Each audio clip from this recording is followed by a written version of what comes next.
My name is Suban, and today we'll be going through the Voorhees Center's Brownfield Inventory and Analysis Dashboard. The dashboard accompanied the Brownfield Redevelopment and Green Economy Expansion in the Cook County and Calumet regions report, which will be linked down below.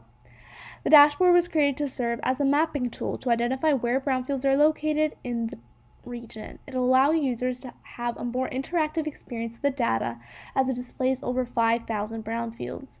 It provides info on economic incentive opportunities in the region, socioeconomic variables, and provides 7 land suitability analysis maps. Okay, let's get started. To begin, let's look at the left panel here. The first box will link you to that Brownfield Redevelopment and Green Economy Expansion report that I mentioned earlier, and it's one-pager. The box below is a quick run-through of how to use the dashboard if you don't want to rewatch this video. Appendix F in the report also has a how-to guide. The last box on the left pane is a list of all the municipalities within the region. This also includes Chicago community areas if the user wants to get a bit more specific. So let's click on one of these municipalities.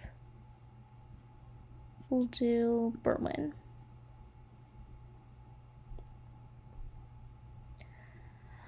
So as you can see, it immediately zooms us to Berwyn, or whatever municipality you decide to look at. It lets us know how many brownfields are in our region if we want to look just at a specific community area or municipality.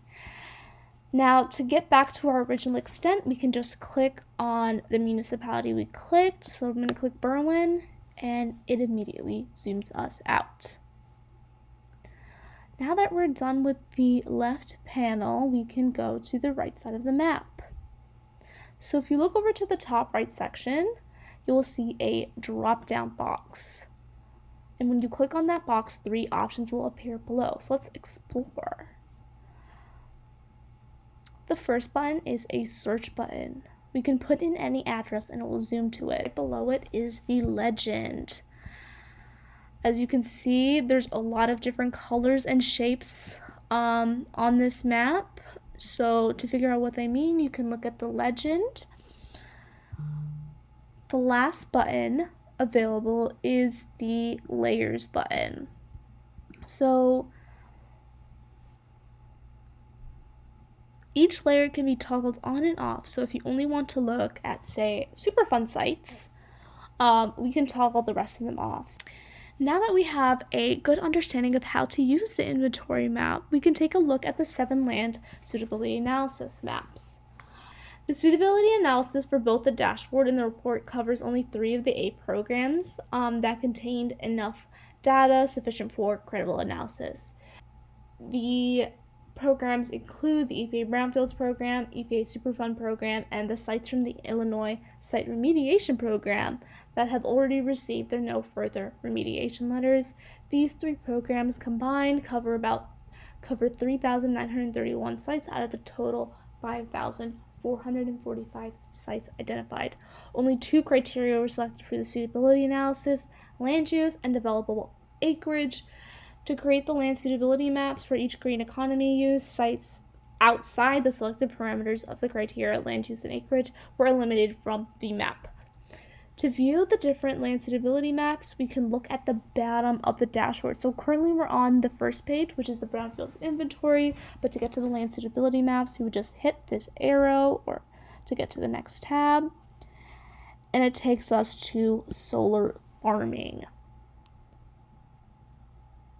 This map only shows the brownfield sites that meet the land use and developable acreage criteria that we chose for solar farming.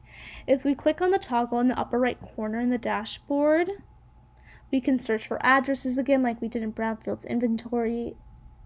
We can look at the legend, and we can toggle off any other layer that we want.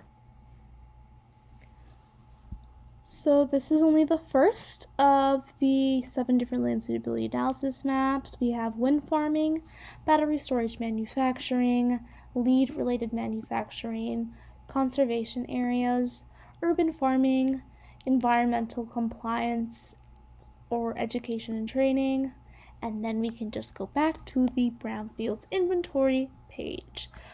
Well, that's it for the tutorial. We hope that helped, and thank you so much for watching.